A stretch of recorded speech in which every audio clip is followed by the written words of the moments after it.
जय Hind friends. Transformer की जो सीरीज हमारी चल रही थी इलेक्ट्रिकल मशीन्स में, अभी तक हमने उसमें देख लिया था कि ट्रांसफार्मर की ईएमएफ इक्वेशन क्या होती है, ट्रांसफार्मर का नो लोड और फुल लोड पर बिहेवियर कैसा होता है, कोर लॉसेज क्या होती हैं, लैमिनेटेड कोर क्यों बनाई जाती है, सिलिकॉन स्टील का काम क्या है, सिलिकॉन क्यों मिलाया जाता है, और साथ में साथ हमने ये भी देख लिया था कि नो लोड और फुल लोड पर फेजर डायग्राम कैसे बनते हैं। पर यूनिट सिस्टम भी हमने देख लिया था। पर यूनिट सिस्टम में हमने दो चीज़ें देखी थी कि पर यूनिट की वैल्यू, जैसे परसेंटेज की वैल्यू 100 से ज़्यादा नहीं होती, लेकिन पर यूनिट की वैल्यू 1 से लेकर इनफाइनाइट तक हो सकती है। ये पहली चीज़ ध्यान में रखना है। दूसरा, पर यूनिट वैल्यू जैसे जैसे बेस वैल्यू बदलेगी, वैल्यू हमारी बदलती रहेगी, लेकिन एक्चुअल वैल्यू कभी भी नहीं बदलेगी। ठीक, पर यूनिट की डिफिनीशन ध्यान रखिएगा। आज हम लोगों का जो टॉपिक है वो है वोल्टेज रेगुलेशन। बहुत ही इंपॉर्टेंट टॉपिक है।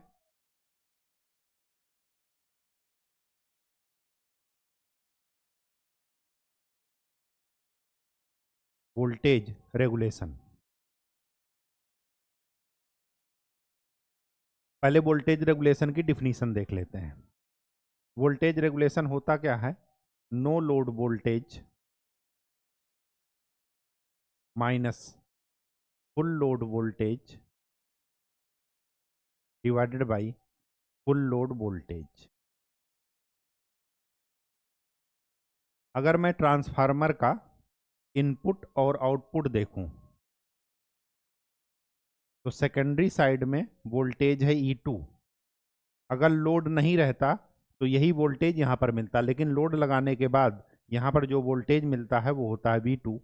यहाँ पर I2 है और यहाँ पर वाइंडिंग का रेजिस्टेंस है प्लस रिएक्टेंस है। टोटल वाइंडिंग का है तो Re2 और Xe2 लिख लीजिएगा। E2 का मतलब आपको कल बताए थे कि equivalent resistance referred to secondary and equivalent reactance referred to secondary. ठीक, मतलब प्राइमरी और सेकेंडरी सबका मिला करके है, मतलब पूरे ट्रांसफार्मर का इम्पीडेंस यहाँ पर है। ठीक, तो अब अगर मैं इसको लिखूं तो E2 माइनस V2, यहाँ पर इसका मैग्नीट्यूड लेना है, ध्यान रखिएगा, मॉड लेना है, डिवाइडेड बाई V2। अगर परसेंटेज निकालना है तो 100 का मल्टीप्लाई कर दीजिएगा।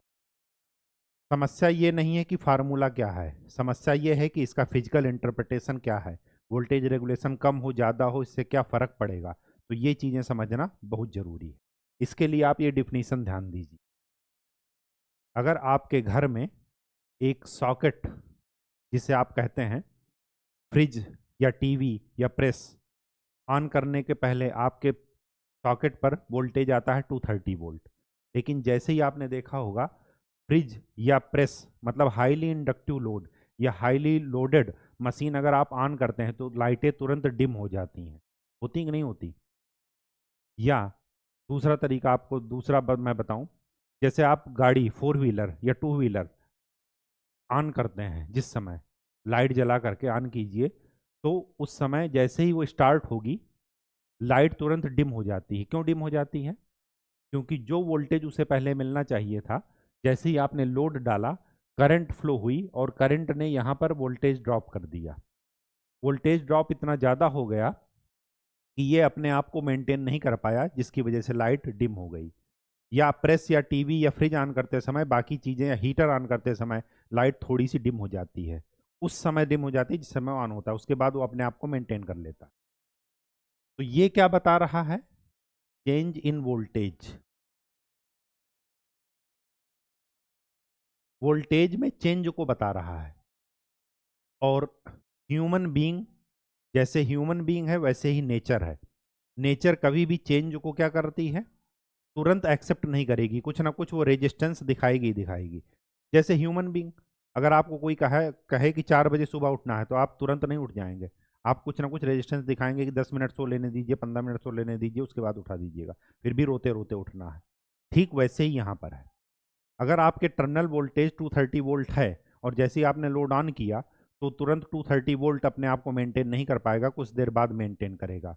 या ये कहिए कि तुरंत यहाँ पर सडन वोल्टेज ड्रॉप होता है, जिसकी वजह से वोल्टेज क्या हो जाता है? डिम, जिसकी वजह से कम हो जाता है, जिसकी वजह से लाइटें क्या हो जाती हैं? डिम हो जाती हैं। ठीक, तो ये क्या बता रहा, चेंज इन वोल्टेज। तो आप ये बताइए कि चेंज इन वोल्टेज ज़्यादा हो, या इसी को बोलते हैं फ्लक्चुएशन इन वोल्टेज, ये भी है।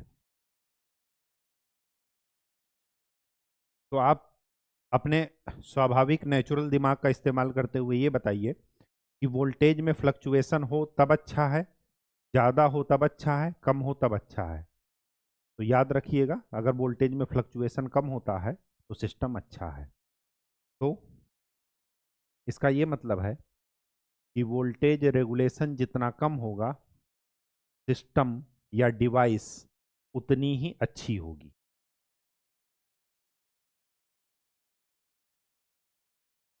बात समझ में आ गई। तो अगर आपसे पूछा जाए कि 3 ट्रांसफार्मर हैं, एक का वोल्टेज है 2%, एक का है 3% और एक का है 5%, आप किसे खरीदना चाहेंगे, या कौन आपके हिसाब से बेस्ट परफॉर्मेंस देगा? तो हमेशा याद रखिएगा, जिसका वोल्टेज रेगुलेशन कम होगा उसकी परफॉर्मेंस हमेशा बेस्ट होगी। बात समझ में आ गई, इसका फिजिकल इंटरप्रिटेशन समझ में आ गया। चलिए अब जरा हम इसके टेक्निकल पार्ट पर चलते हैं। टेक्निकल पार्ट ये कहता है कि ट्रांसफार्मर का प्राइमरी ये है, सेकेंडरी साइड पूरा का पूरा रेजिस्टेंस आ गया और रिएक्टेंस भी आ गया।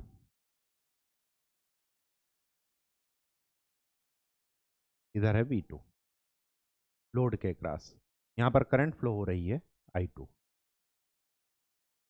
वोल्टेज रेगुलेशन फर्स्ट देख रहे हैं लैगिंग,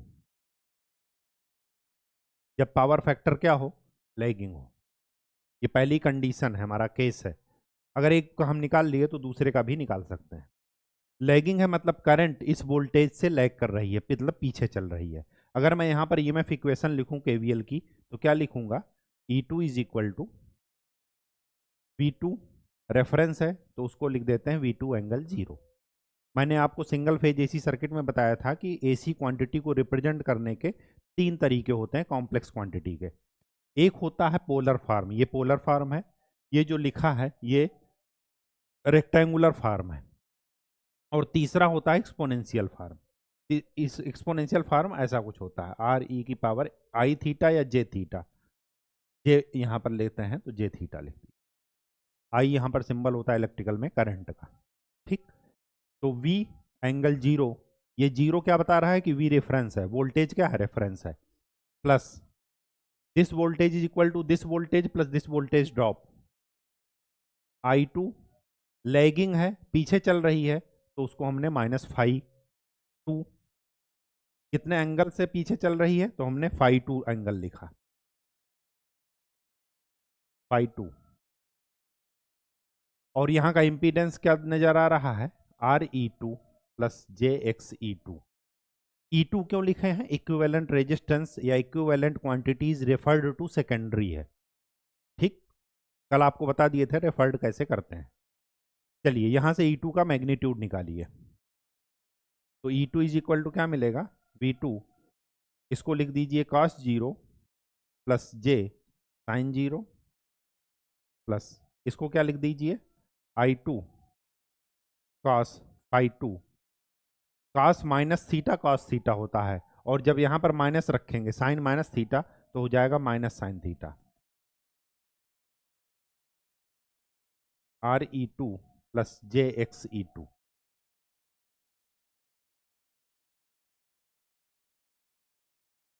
तो E2 is equal to V2, cos 0 का मान 1 और साइन 0 का मान 0, प्लस मल्टीप्लाई कीजिए I2 Re2 cos φ2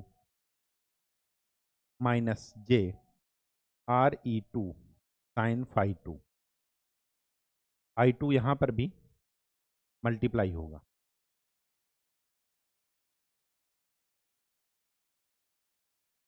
तो I2 यहाँ पर भी लिख लीजिए, plus J I2 XE2 sin sorry cos φ2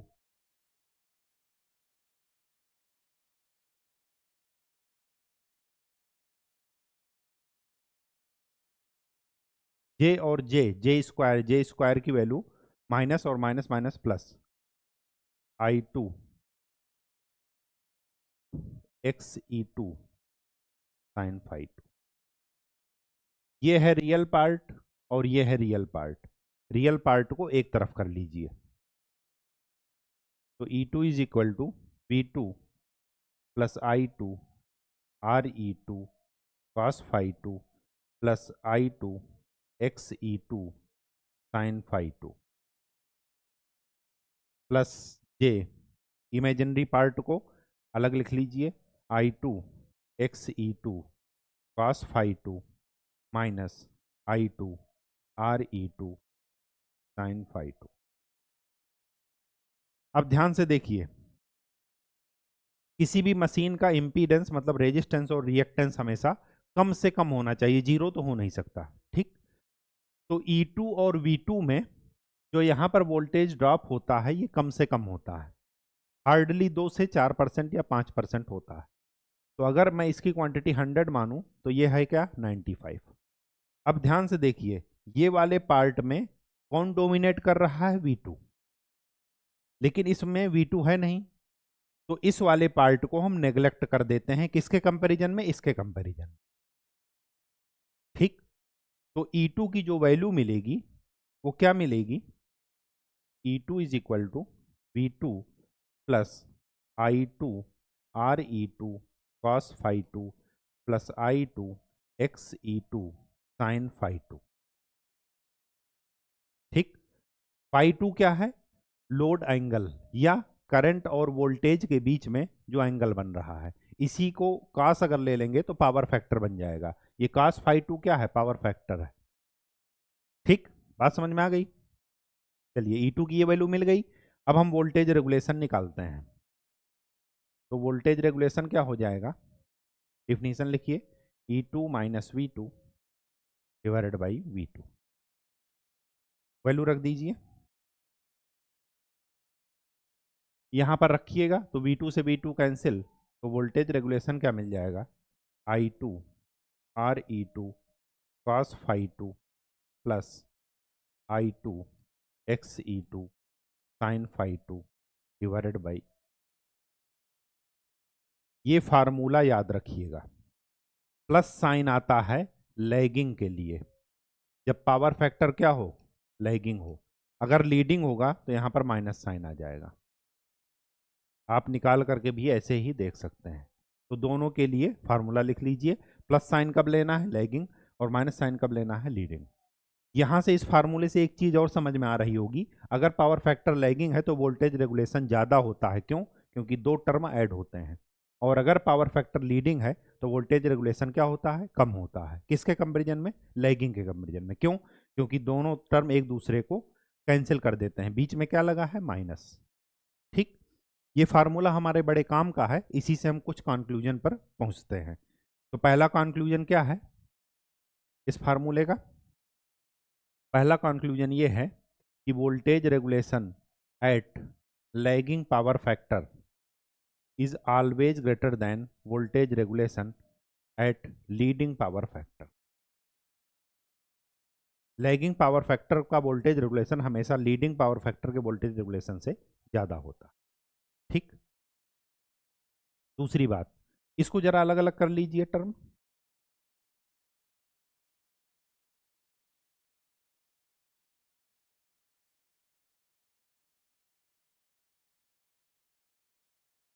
symbol वही है, प्लस लैगिंग के लिए माइनस लीडिंग के लिए।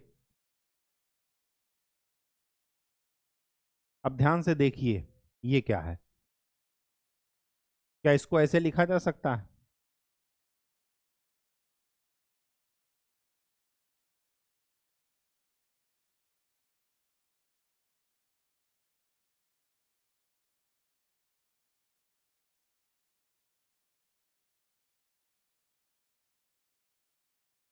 बिल्कुल लिखा जा सकता है।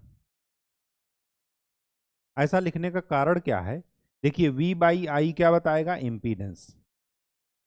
रेजिस्टेंस को जब इम्पीडेंस से डिवाइड कर देंगे, ये भी, इसकी भी यूनिट ओम है, इसकी भी यूनिट ओम है। अगर मैं इसको बेस क्वांटिटी मान लूं और इसको एक्चुअल क्वांटिटी मान लूं, तो एक्चुअल बाई बेस क्या होता है, पर यूनिट, किसका, हम किसके एक्चुअल वैल्यू ले रहे हैं? रेजिस्टेंस का। तो ये और कुछ नहीं है, ये क्या है? ये लिखा है resistance per unit cos phi plus minus reactance per unit sine phi. मैंने आपको बताया है कि पर यूनिट वैल्यू चाहे प्राइमरी साइड से निकालिए चाहे सेकेंडरी साइड से निकालिए, दोनों वैल्यू इक्वल आएंगी। इसी वजह से यहाँ पर 1 और 2 नहीं लिखा, केवल पर यूनिट लिखा है। ठीक, ये क्वेश्चन, ये फार्मूला बहुत ही इंपॉर्टेंट है आपके न्यूमेरिकल में। अगर आप गेट और ईएस के क्वेश्चन साथ साथ सॉल्व कर रहे होंगे या किसी भी बुक को फॉलो कर रहे होंगे तो आज इसका क्वेश्चन जरूर कीजिएगा। डायरेक्ट क्वेश्चन होता है, इसकी वैल्यू दी होगी, resistance per unit, reactance per unit दिया होगा, पावर फैक्टर दिया होगा, लैगिंग है लीडिंग, उसी हिसाब से साइन रख करके आप तुरंत निकाल लीजिए। बात समझ में आ गई? ठीक है, ये दो चीजें तो ध्यान में रखना है, दो कंक्लूजन। ठीक, नेक्स्ट इसी से मिलता जुलता है, condition for maximum voltage regulation. हमें ये देखना है, उस कंडीशन को डिस्कस करना है जिस पर वोल्टेज रेगुलेशन मैक्सिमम होता है। ठीक, तो अगर कुछ न दिया हो तो हमेशा क्या मानकर चलेंगे? लैगिंग लोड, तो लैगिंग पावर फैक्टर का मानकर चलेंगे। लैगिंग में वोल्टेज रेगुलेशन कितना मिला? I2 RE2 cos phi 2 plus I2 XE2 sin phi 2 divided by, voltage regulation maximum करने के लिए इसको फाई 2 के रिस्पेक्ट में डिफ्रेंशिएट करके जीरो कर दीजिए, एंगल के रिस्पेक्ट में डिफ्रेंशिएट करके क्या कर दीजिए? जीरो। तो वोल्टेज रेगुलेशन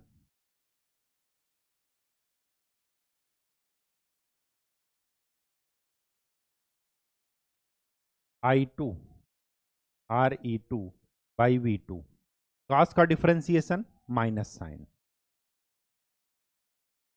प्लस और साइन का differentiation cos.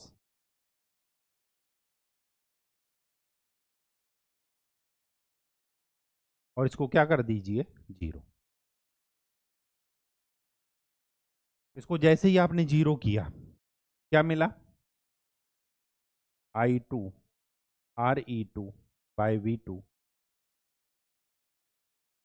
Sign phi 2 is equal to I2 XE2 by V2 cos phi 2। I2 से I2 कैंसिल, V2 से V2 कैंसिल, यहाँ से क्या मिला? tan phi 2 is equal to XE2 by RE।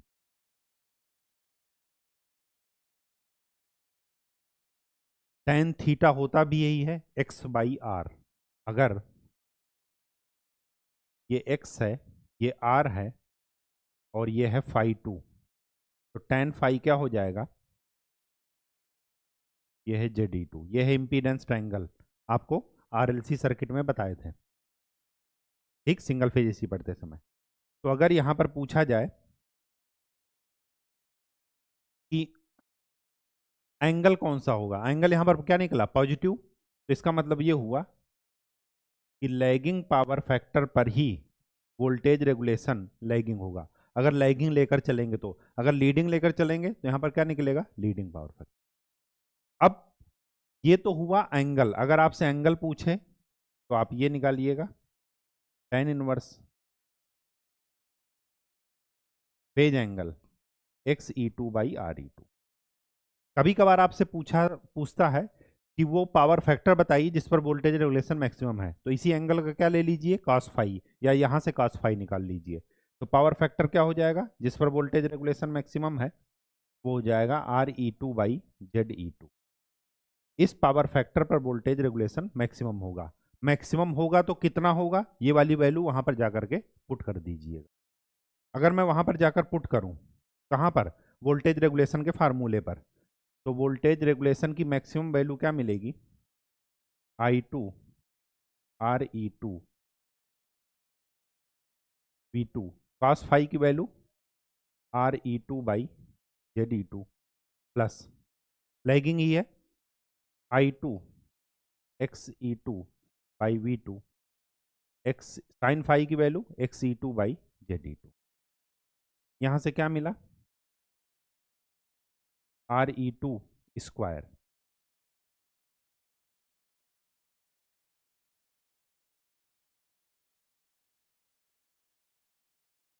I two V two into Z E two plus I two X E two का square. I two common ले लीजिए, आई two by V two, R square plus X square क्या हो जाएगा, Z E two का square divided by Z E two. ये और ये कैंसिल, ये और ये कैंसिल हैं, तो यहाँ पर क्या मिला, Z E two divided by V two by I two. ये है एक्चुअल वैल्यू, ये है बेस वैल्यू, तो ये क्या हो जाएगा, Z impedance per unit. Most important,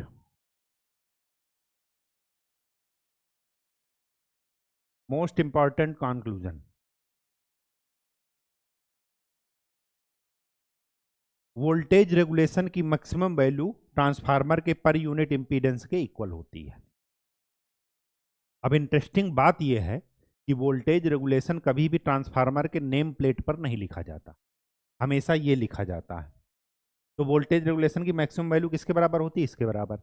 अब ध्यान से देखिए, अगर आपके पास 3 ट्रांसफार्मर हैं और वोल्टेज रेगुलेशन ना दिया हो, उनका पर यूनिट इंपीडेंस दिया हो, तो जिसका पर यूनिट इंपीडेंस जितना कम होगा उसका वोल्टेज रेगुलेशन उतना ही अच्छा होगा। क्योंकि वोल्टेज रेगुलेशन ज़्यादा होना अच्छी बात नहीं है, ये मैंने आपको बता रखा है। वोल्टेज रेगुलेशन जितना कम से कम होगा, मशीन उतनी ही अच्छी होगी, डिवाइस उतनी ही अच्छी होगी, सिस्टम उतना ही अच्छा होगा। तो जिसकी भी पर यूनिट इंपीडेंस कम होगी वो डिवाइस हमारे लिए बेस्ट होगी। क्यों? क्योंकि उसका वोल्टेज रेगुलेशन भी मैक्सिमम उसके इंपीडेंस के बराबर होता है। तो अगर ये कम है तो ये भी क्या होगा, कम होगा। ये डेरिवेशन याद रखिएगा, बहुत ही सिंपल है, 1-2 बार कीजिएगा और साथ में ये रिजल्ट भी याद रखिएगा। ठीक, ये तो हुआ क्या, मैक्सिमम वोल्टेज रेगुलेशन की कंडीशन, वो जो है वो याद रखिएगा, पावर फैक्टर याद रखिएगा, और साथ में मैक्सिमम होता है तो कितना होता है, ये चीज।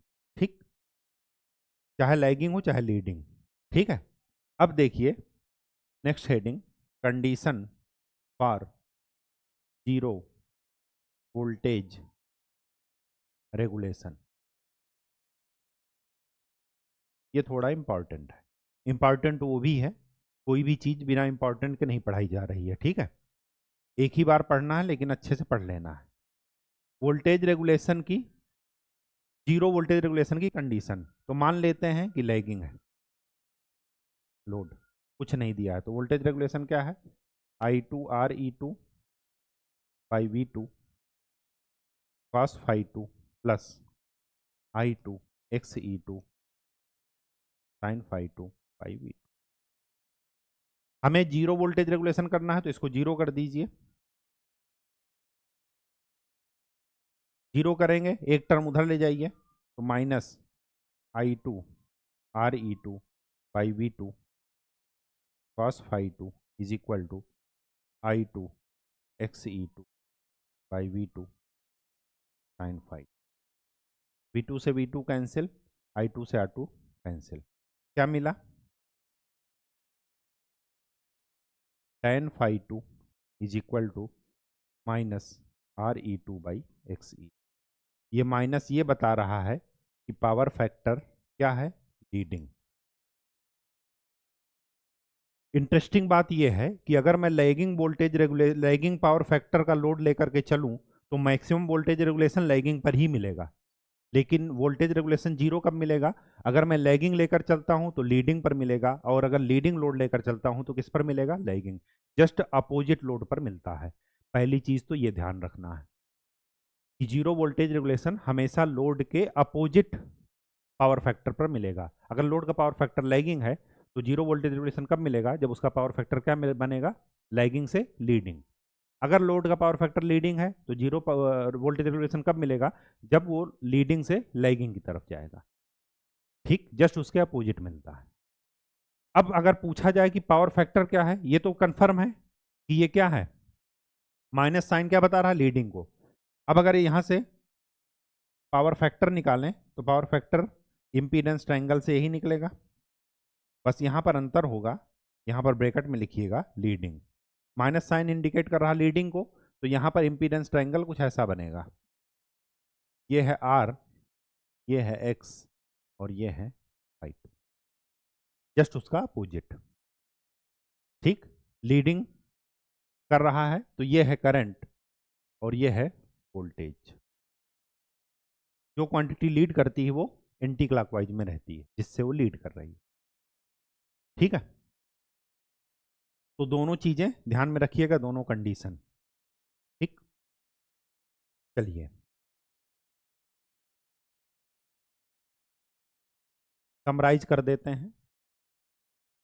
वोल्टेज रेगुलेशन जितना कम, ट्रांसफार्मर की पर यूनिट इम्पीडेंस उतनी ही कम, और डिवाइस बेस्ट।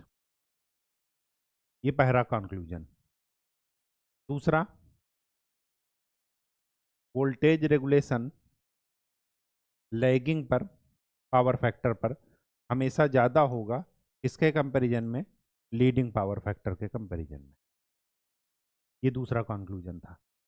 तीसरा कंक्लूजन, वोल्टेज रेगुलेशन मैक्सिमम होता है अगर लैगिंग पावर फैक्टर का लोड लेकर चले, तो हमें maximum voltage regulation lagging power factor पर ही मैक्सिमम मिलेगा। लैगिंग लोड कर चले, लोड लेकर चले तो लैगिंग लोड पर ही हमें मिलेगा, उनका पावर फैक्टर अलग अलग होगा। ठीक, लेकिन अगर वोल्टेज रेगुलेशन हमें जीरो करना है, तो हमारे पास अगर लैगिंग लोड है तो उसको किधर ले जाना पड़ेगा, लीडिंग। मतलब लैगिंग लोड अगर हम मानकर चल रहे हैं तो हमें किस पर जीरो मिलेगा, लीडिंग पर। ये चार कंक्लूजन याद रखिएगा। साथ में वोल्टेज रेगुलेशन का formula I2 RE2 cos phi 2 plus minus I2 XE2 sin phi 2 divided by P2। Plus किसके लिए, लैगिंग के लिए, और माइनस किसके लिए, लीडिंग के लिए। ठीक, बात समझ में आ गई। चलिए नेक्स्ट,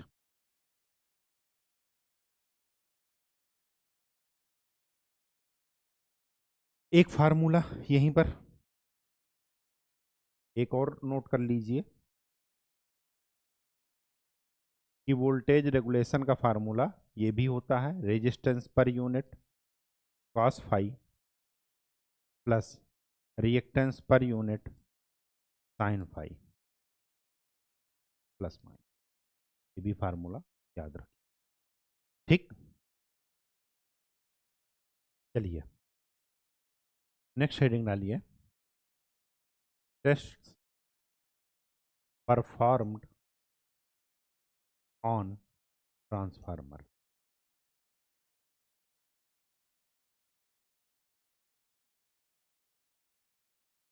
टेस्ट कौन कौन से परफॉर्म किए जाते हैं ट्रांसफार्मर पर, किसी भी मशीन पर, इलेक्ट्रिकल मशीन पर तीन टाइप के टेस्ट हमेशा परफॉर्म किए जाएंगे।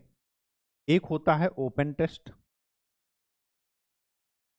या इसी को बोलते हैं नो लोड टेस्ट। दूसरा होता है शॉर्ट सर्किट टेस्ट।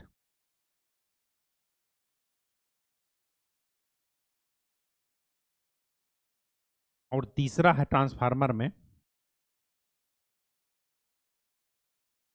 डंपनर टेस्ट। इसी का दूसरा नाम है रीजनरेटिव टेस्ट।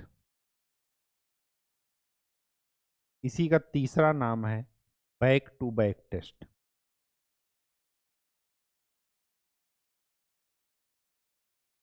टेस्ट क्यों परफॉर्म किए जाते हैं, to find out losses and maximum temperature rise during operation. अगर डिवाइस को ऑपरेशन में डाला जाए या ऑपरेट किया जाए तो उसमें मैक्सिमम कितनी लॉसेज हो सकती हैं और उसका मैक्सिमम टेम्परेचर राइज कितना हो सकता है।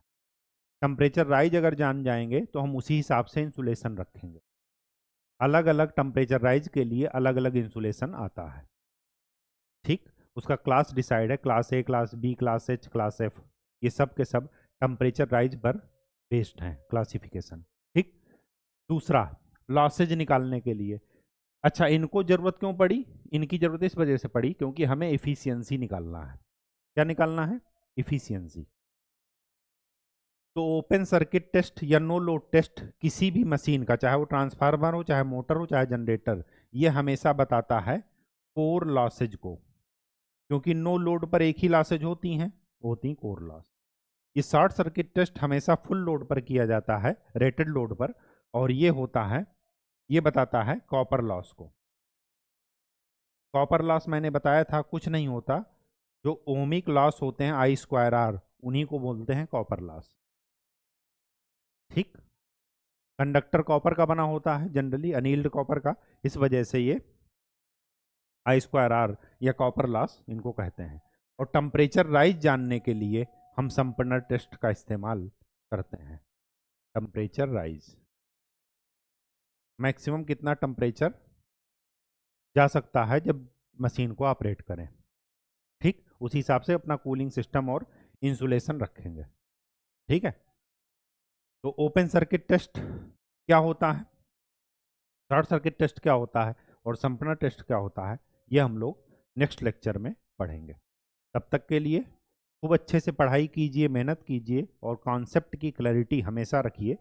कॉन्सेप्ट की क्लैरिटी ठीक वैसी होनी चाहिए जैसे पापा का नाम, बस उसमें कोई कन्फ्यूजन नहीं, या तो आता है या नहीं आता, बस। इसके अलावा इफ़ एंड बट उसमें मत लगाइएगा, और खूब अच्छे से पढ़ाई कीजिए, प्रैक्टिस जरूर कीजिएगा, प्रैक्टिस का कोई तोड़ नहीं। धन्यवाद।